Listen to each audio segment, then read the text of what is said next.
everything was so perfect. But like I said, we were young and naive. We never really paid attention to the situation our country was in until it suddenly hit us.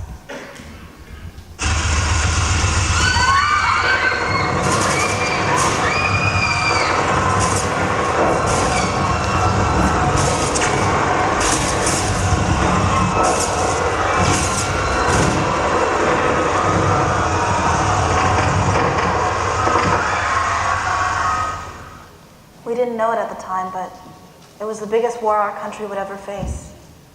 Since your father was of age at the time, he was forced to join the other soldiers in the war. It was so horrible being so far away from him, never really knowing if he would come back to me or not. Was that the last time you saw him? Of course not. Wasn't pregnant with you yet.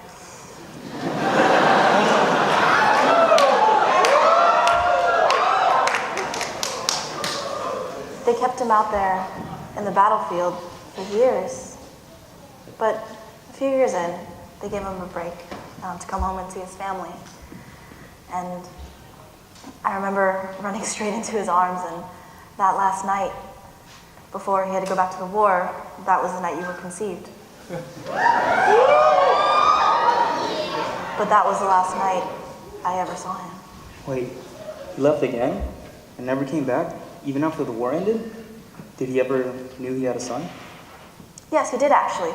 I was able to write him a few letters over the years and tell him all about you and how you and I would be waiting for him when he came back. Actually, this is one of the only letters I received from him. This is what he said when he found out about you. Dear Thumb, I can't believe we're having a child. Your last letter has given me hope that I can actually come out of this alive, or at the very least, it has given me another reason to survive. I was barely hanging on to the thoughts of seeing you smile again, but it wasn't enough anymore. I didn't want to tell you this because I didn't want you to worry about me any more than you already do.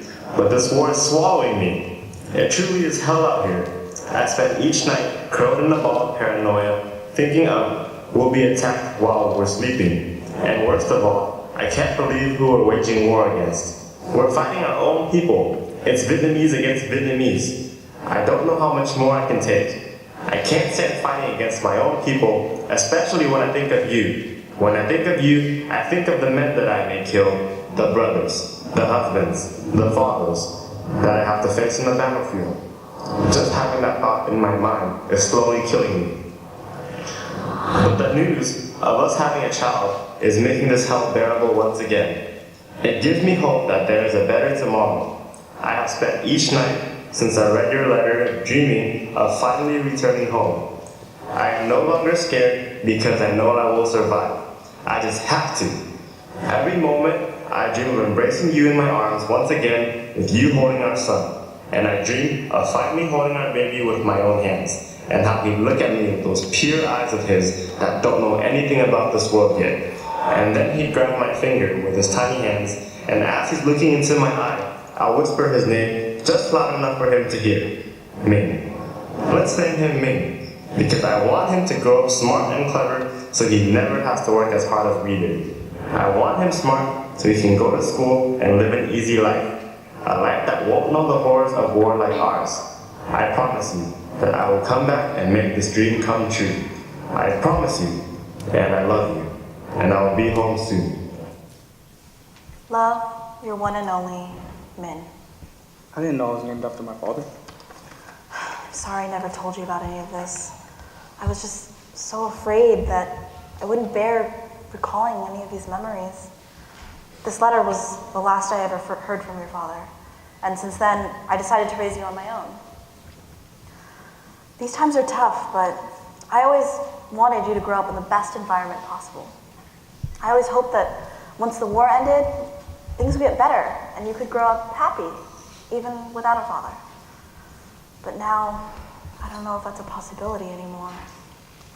Oh, but Mom, I am happy. You're the best parent anyone could ever ask for. You taught me everything important in life. I don't need a father. You're more than enough to me. Oh, Gong, you're so sweet. There's actually something I've been meaning to give you.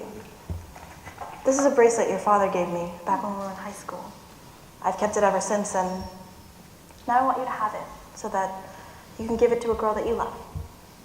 Are you sure? Thanks, Mom. It's gonna be okay. Everything's gonna be okay. I feel it. Things are starting to turn around. I am my father's son.